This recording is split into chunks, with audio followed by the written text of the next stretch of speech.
যাওয়ার পর নিষেধ করার পর নির্বাচন আসার পর তারপরে আবার নতুন সভাপতি সাধারণ সম্পাদক কি বলবো?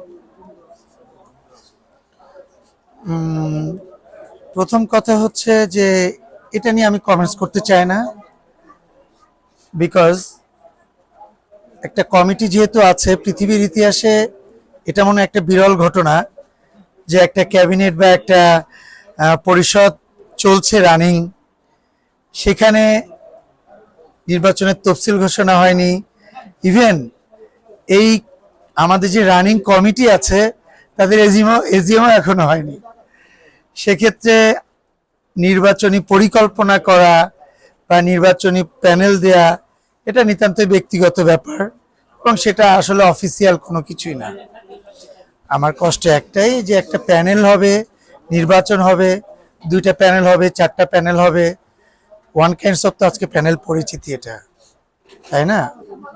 এফডিসির বাগানে প্যানেল পরিচিতিটা এটা একটা কষ্ট লাগছে আর কি আমার কাছে, কারণ এর আগে আমরা অনেক বড় করে আমরা প্রতিবার প্যানেল পরিচিতি করি।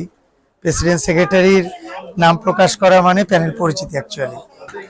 তা সেটা আরেকটু ভালোভাবে হয়তো বা হতে পারতো, আরো ভালো লাগতো আর কি। কারণ হাজার হলো নায়করাজ রাজ্জাক সাহেবের হাতে তৈরি আমাদের চলচ্চিত্র শিল্পী সমিতি, এরপরে কে কে ছিল না, কলির স্যার থেকে শুরু করে মোহাম্মদ শরীফ স্যার, আলমগীর স্যার, ইফজল সাহেব, মিশা সওদাগর, কাঞ্চন ভাই, কারা কারা ছিল না, আর কাদের হাতে তৈরি এই সমিতিটা। আমাদের ফারুক ভাই, উজ্জ্বল স্যার, সোলেরানা স্যার, আলমগীর স্যার, সবার হাতেই তৈরি এটা। তা সেক্ষেত্রে একটা শিল্পী সমিতির নির্বাচন, সেটা অনেক আলোচনা হবে, এটাই স্বাভাবিক কথা। বাট প্যানেলের সভাপতি সেক্রেটারি ওপেনলি তারা ডিক্লেয়ার করবে, এটা বাগানে না হলেও পারতো। এটা একটু আরো ভালোভাবে করলে ভালো হতো আর কি। এটা আমার আমার খুব কষ্ট লাগছে আর কি, এছাড়া কিছু না। অবভিয়াসলি মিষ্টি কেন খাবো না, আমি আমি সবাইকে ভালোবাসি, সবার জন্য আমার শুভকামনা। কারণ সবার ইচ্ছা শিল্পী সমিতির সেবা করা। আমি একজন ছোট মানুষ হয়ে শিল্পী সমিতির সেবা যেই করতে চাবে তাকেই আমি সম্মান করব অন্তরস্থল থেকে। তার জন্য অনেক অনেক অনেক বেশি শুভকামনা, অনেক বেশি সাপোর্ট। শুধু একটাই কথা, সেটা হচ্ছে যে কার কাজকর্ম করার ক্ষমতা কতটুকু, এটা আর কি ব্যাপার।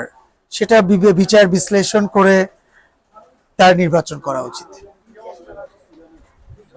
ভাই যখন না করে দিল তখন অনেকেই ভাবছে বা মনে করছে যে আপনাদের এই পক্ষ থেকে তাকে হুমকি ধামকি বা এই ধরনের একটা গুঞ্জন শোনা যাচ্ছে, যে আসলে কি বলবেন? ভাই আপনাকে প্রথম একটা জিনিস বুঝতে হবে, সেটা হচ্ছে যে হুমকি ধামকি দিবে শিল্পী সমিতির তরফ থেকে নায়করাজ রাজ্জাক সাহেবের ছেলেকে, এটা কি বিশ্বাসযোগ্য বলেন? এখন উনি বিচক্ষণ মানুষ, বুদ্ধিমান মানুষ, হয়তো বুদ্ধিমানের কাজ করছে, তাই মনে হলো আর কি। এখন যে এই যে আরমান ভাই সভাপতি নাম, কতটুকু চ্যালেঞ্জ বা প্রতিপক্ষ মনে করছেন? ভাইয়া আমরা তো যারা নির্বাচন করতে এসেছি তারা অবভিয়াসলি একজন আরেকজনের প্রতিপক্ষ, নাহলে তো একটা প্যানেলে নির্বাচন করতে হবে।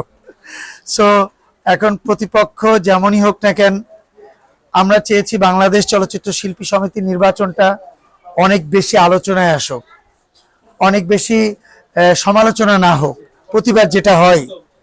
সো সুষ্ঠু একটা সুন্দর নির্বাচন আশা করি। এখন বাকিটা আমার ভোটার যারা আছেন তাদের পাশে কারা দাঁড়িয়েছে গত 8 বছরে, গত 10 বছরে, তাদের কাজটা কতটুকু আছে। অ্যাকচুয়ালি আমি ছোট একটা উদাহরণ দিতে চাই, এটা আমার সিনিয়ররা সবসময় বলে। সেটা হচ্ছে আমরা কেউ কিন্তু অতিথি পাখি না। আমরা কতটুকু কাজ করতে পারি, আমাদের কাজ করার ক্ষমতা কতটুকু আছে, এটা সে করোনাকালীন সময় মানুষ দেখে নিয়েছে। হ্যাঁ, আমার করোনার সময় যখন পুরা বাংলাদেশ